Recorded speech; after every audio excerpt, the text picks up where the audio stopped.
This video is brought to you by Boss Rutan's O2 Trainer. Fight me, a fearless expression. What are you willing to fight for? And PowerPerformanceProducts.com, where you can receive $10 off your purchase of Body Storm and Body Effects. My opponent is still right-handed, fights left foot forward, whereas Dos Santos had to make that adjustment where I didn't. Where now he was facing a right-handed kickboxer, now he's facing a left-handed, mixed martial artist. Well, we set up your credentials, your UFC success certainly well documented. Some would argue that Frank's already had a Hall of Fame worthy career. Others would disagree with that statement. Do you think you get the credit you deserve as one of the best heavyweights of all time? Well, I think that a lot of the general fans know, and I mean my statistics stand alone on what I've accomplished inside the octagon, on how I've accomplished time as an MMA fighter in the UFC. I think the problem is that there's always a select few group in everything in life that they speak from emotion. They're not intelligent. They don't look at statistics. They don't look at track records. They don't watch videos and form opinions. They form opinions with their emotions. And the problem is most of us who are intelligent people, who are laid back, we're not very loud when we think something. We don't get screaming. We don't get passionate. We don't get angry. It seems like it's the few stupid people that are extremely passionate about what they have to talk about. So in all things in life, whether politics or sports, it's always those few guys that are individuals that are just very loud and angry. It seems to speak the loudest, but just because you're the loudest doesn't mean you're the majority.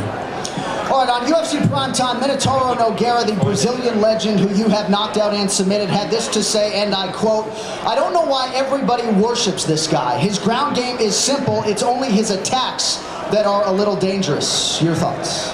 I'm thinking something got lost in translation. Because it'd be like, I gotta tell you, if I'm rolling on the ground with somebody and they break my arm, they submit me, if you interview me about him, I'm gonna say, man, that guy's really good. He was awesome. And it's not a humility thing so much as it's just like, so wait a minute, you say the guy sucks and he's simple, but he broke your arm. The guys that I face to be the best. I don't beat people because they're not very good. I didn't knock out Mirko Cro Cop because he's not good at stand-up. The guy is phenomenal at stand-up. I didn't beat Roy Nelson because he's no good. Roy Nelson's an extraordinarily tough guy. Everybody I face is the best in the world. They're tough. They're hard to beat. I beat them because I was a little bit better. That's the way I look at it. I always laugh when guys sit there and they break people down and go, this guy sucks. I'm like, that's why you're going to win? Because he sucks? Not because you're good? Different mentality. All right, thank you. All right, we get to Junior Dos Santos. Now, you went into last November's title fight against Cain Velasquez with a torn meniscus in your knee. You refused to withdraw from the fight, and you go on to become the UFC heavyweight champion. Are you still sort of basking in the glow and living out your dream? Yeah. When I had my injury, my knee injury, that was a problem for me in that fight.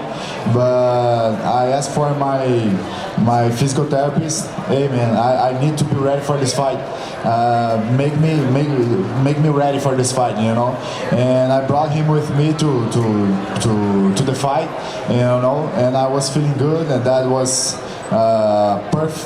perfect for me, a good result, and yeah, that's it. Is it true that you went to sleep with the belt the night you won the UFC heavyweight title? Yeah, it's true.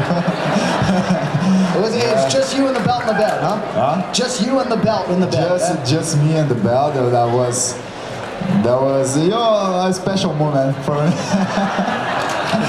Because I just won my dream became true in that day, so I sleep with my belt. All right, we like it. All right, well.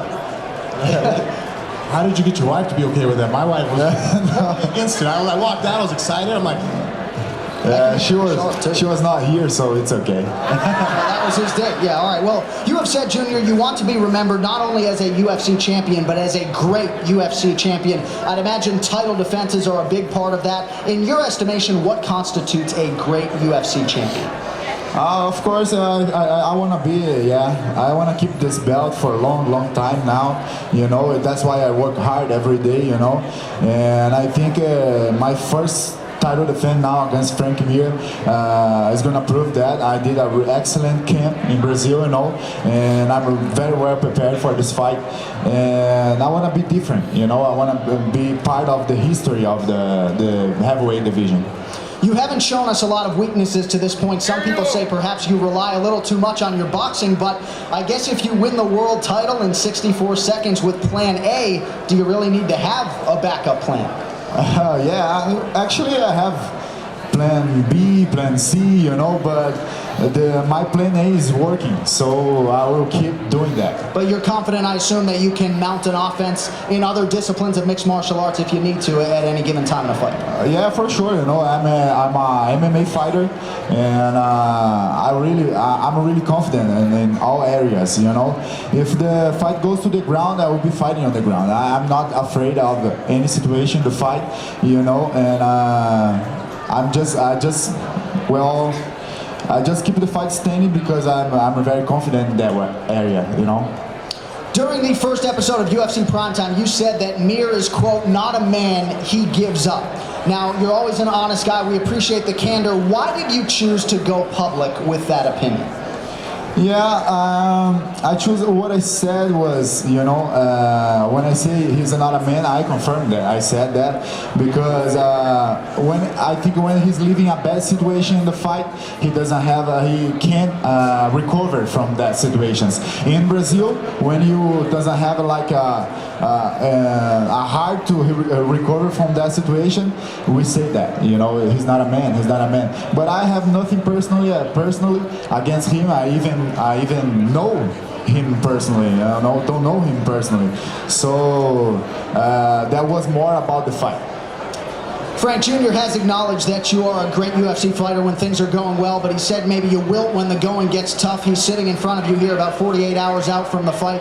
Any response to Jr. and that line of thinking? I think, first of all, you know, Junior's a great fighter inside the octagon, and I think that what he was trying to do is increase his abilities to be known outside. I mean, let's face it, people like Brock Lesnar and stuff, they're kind of known for what they say outside the octagon sells more tickets sometimes. And so I think that he's, you know, his camp and people around him are trying to get him to sell the fight. Let's face it, there's not a lot more he can do to improve inside the octagon, but as far as marketability outside the octagon, our media is notorious for reporting things that are hot topics. You know, if he says something a little spicy, I guess, that it gets more attention. I mean, think about it, of all the things that he said, that's probably been asked of you how many times now? I mean, multiple times it's been brought up.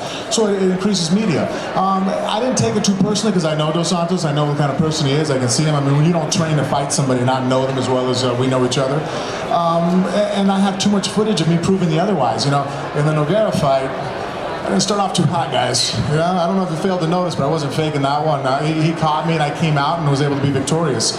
In the first Brock fight, I don't think I was winning on the scorecards up to the point I submitted him, guys. I gotta be honest with you. I think that his hands were getting sore on my face, but I don't know if I was gonna win that transition, you know what I mean? I was working on it.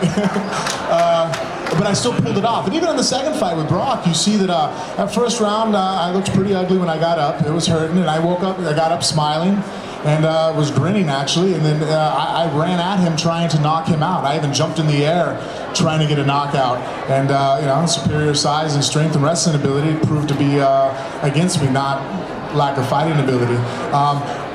But we do a pre-fight medical backstage before, you know, so I'm thinking me and Junior will do it together, so when they're doing the hernia thing, we'll prove that I'm a man, you know, just glance over real quick. Junior, Frank has said that while retaining your belt is your main motivation, you are also seeking revenge because of what he did to Big Nog. How satisfying would it be for you to not only beat Mir, but to do so for Big Nog and everybody back in Brazil? Yeah, well, it's for sure it's not a revenge for me, you know. My satisfaction comes from to defend my belt, you know, and to keep living the good things that I'm living now, you know, keep giving a better life for my family and keep getting those opportunities in my life, you know. It's not a revenge for sure, it's an amazing sport, you know, and that happened. We never know what's gonna happen in the fight, you know. And that time Nogueira did a mistake and he was able to capitalize that moment, you know. And my objective in this fight is to put him in the bad moments and don't let him recover from that moments. Hey, we're the Tattoo Palace Ring Girls. Check out ProBoxingSupplies.com for all of your MMA needs.